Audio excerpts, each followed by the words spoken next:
आप सबने 2 दिन से देखा होगा कि अखबार में और चैनलों पर एक न्यूज आई कि गवर्नमेंट 20% जो है बिजली का टैरिफ बढ़ा रही है फॉर पीक आवर्स। नॉर्मली इतनी बड़ी बात नहीं है ये, लोग समझते हैं अक्सर और बेशतर कि एक प्रपोजल है, अभी इस पर कोई कार्रवाई नहीं हुई है, हो सकता है रिजेक्ट भी हो सकता है। लेकिन जितनी पैनिक की सिचुएशन मैंने कल से देखी लोगों के अंदर, आप अंदाजा नहीं कर सकते। इतनी डिस्ट्रेस कॉल्स, जैसे कि कश्मीरी पर एक आसमान टूट पड़ा, इतने लोग मिलने आए और एक ही बात, अब क्या बनेगा, पावर का फीस बढ़ रहा है। 2 छोटे इंसिडेंट मुझे याद है, उसमें मैं एक आपको जरूर बताऊंगा। एक आदमी मेरे पास आया, बोला सर 6,000 रुपये मेरी तनख्वाह है, 3,000 रुपये का मेरे पास बिल आया है। मैंने बिल अदा कर दिया, लेकिन मेरे पास बच्चों के स्कूल की किताबें खरीदने के लिए पैसे नहीं है। मेरा बच्चा 10 दिन स्कूल गया किताबों के बगैर। बहुत सारे ऐसे इंसिडेंट मैंने इन 2 दिनों में सुने। अब सवाल पैदा होता है कि कितना आसमान टूट पड़ा है कि लोग इतने पैनिक। हमें इस चीज को आइसोलेशन में नहीं देखना है कि पावर में गवर्नमेंट ने प्रपोज किया कि 20% हाइक होगी, इससे लोग पैनिक ही हो गए। नहीं, इसके पीछे एक बहुत बड़ी दलील है। लोग जम्मू कश्मीर के, बिलखुसूस कश्मीर के इक्तिसादी इंतशार, दिमागी इंतशार और समाजी इंतशार के शिकार हैं। ये इन सब चीजों के शिकार हैं और एक मामूली चीज से, एक मामूली न्यूज आने से ये इतने पैनिकी हो गए कि ये अपने आप में नहीं रहे। आप पूछेंगे क्या इंतशार है कश्मीर के लिए? आपने 2 दिन पहले देखा होगा, दिल्ली में एक ब्लास्ट हो गया। दिल्ली में ब्लास्ट हो गया, उसके बाद एक अनफॉर्चुनेट ब्लास्ट हुआ जिसमें बेगुनाह लोगों की जानें गई। उसके बाद एक पकड़ दकड़ का माहौल शुरू। आपने देखा कि वो उमर, जिसको बताते हैं जो इस ब्लास्ट का जिम्मेदार है, जिसने अपने आप को ब्लास्ट करवाया रेड फोर्ट के पास, उसका घर यहां कश्मीर में है, उसको उड़ा दिया गया। पकड़ दकड़ का माहौल शुरू हुआ। कश्मीरी ताजिर जो बाहर हैं, जो शाल बेचने, हैंडीक्राफ्ट्स बेचने या नौकरी के सिलसिले में बाहर है, उनको अटैक किया गया। जो स्टूडेंट्स यहां से बाहर गए हैं तालीम हासिल करने के लिए, उनको अटैक किया गया। लोग इसी परेशानी में मुब्तला थे कि हमारे बच्चे क्या वहां सेफ हैं, उनके साथ कोई मसला तो नहीं हो गया। और इतनी देर में हमारे किसी अफसर ने ये न्यूज लीक करा दी कि वो तो ठीक है, आप परेशान हैं, लेकिन एक और परेशानी आपके सर पर हम डाल देंगे, अब आपको बिजली फीस भी बढ़ाया जाएगा। इसका क्या मकसद है? लोगों को मजीद मुश्किलात में मुब्तला करना, लोगों का अटेंशन डाइवर्ट करना। क्यों इस अफसर ने ये न्यूज लीक कराई, जबकि अभी गवर्नमेंट का इस पर डिसीजन भी नहीं आया है? डिसीजन आएगा, ये स्टेट इलेक्ट्रिसिटी रेगुलेटरी कमीशन के पास जाएगा, इस पर बात मुबासा होगा।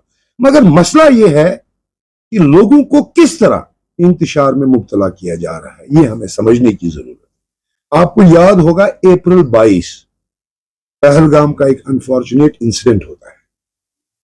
उसके बाद सारा टूरिज्म जो जम्मू कश्मीर का है, बिलखुसूस कश्मीर का, खत्म हो जाता है। और जितने भी लोग टूरिज्म के साथ मुंसलिक है, वो एक एक पाई की मोहताज हो गए, उनके पास कोई काम नहीं। आपने देखा कि उस पहलगाम इंसिडेंट के बाद ऑपरेशन सिंदूर जो है वो जारी हुआ, उसके भी अपने असरात हैं। सारे मुल्क में उसके असरात हैं, जम्मू कश्मीर में उसके खुसूसी असर।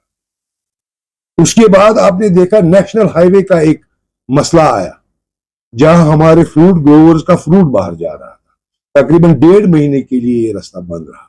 सुनने में आया है कि एक पेटी सेब की कीमत वहां 200 रुपए आई है, जबकि सिर्फ किराया 220 रुपया है, माल की कीमत अलग। और तखमीना लगाया गया कि हमारे फूड ग्रोवर्स का है तकरीबन 1,000-1,500 करोड़ का नुकसान।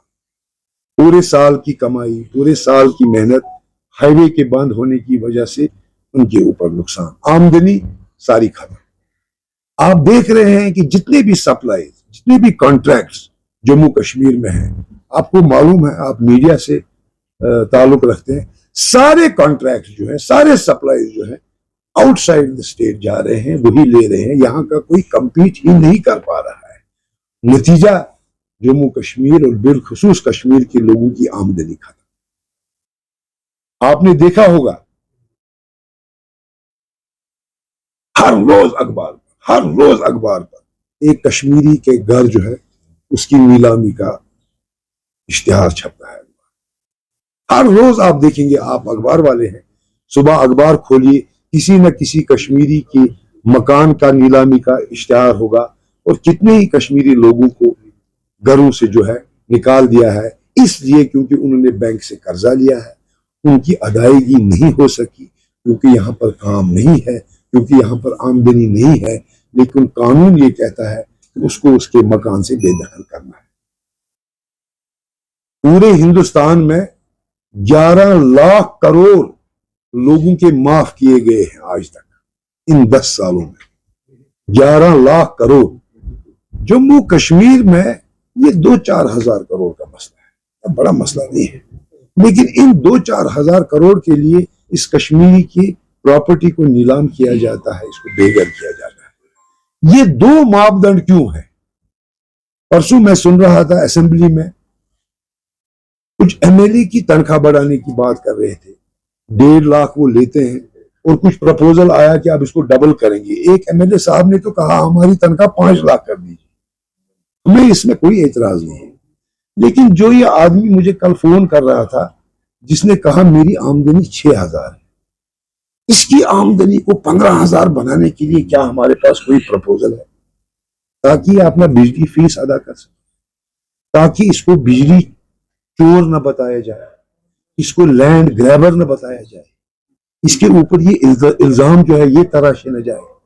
ये कश्मीरी बदनाम हो गया, इधर भी बदनाम हो गया और सारे मुल्क में बदनाम। इस कश्मीरी की खता क्या है, इसकी गलती क्या है? ये 35 साल से परेशानियों में है और बिलखुसूस 2019 के बाद जितनी परेशानियां इस जम्मू कश्मीर के बाशिंदे ने देखी है, हिंदुस्तान के किसी बाशिंदे ने ये परेशानी। अब 2024 में हमारे ऊपर एक करम किया मरकजी सरकार ने, एक मेहरबानी की मरकजी सरकार ने, और यहां पर इलेक्शन करा दिया।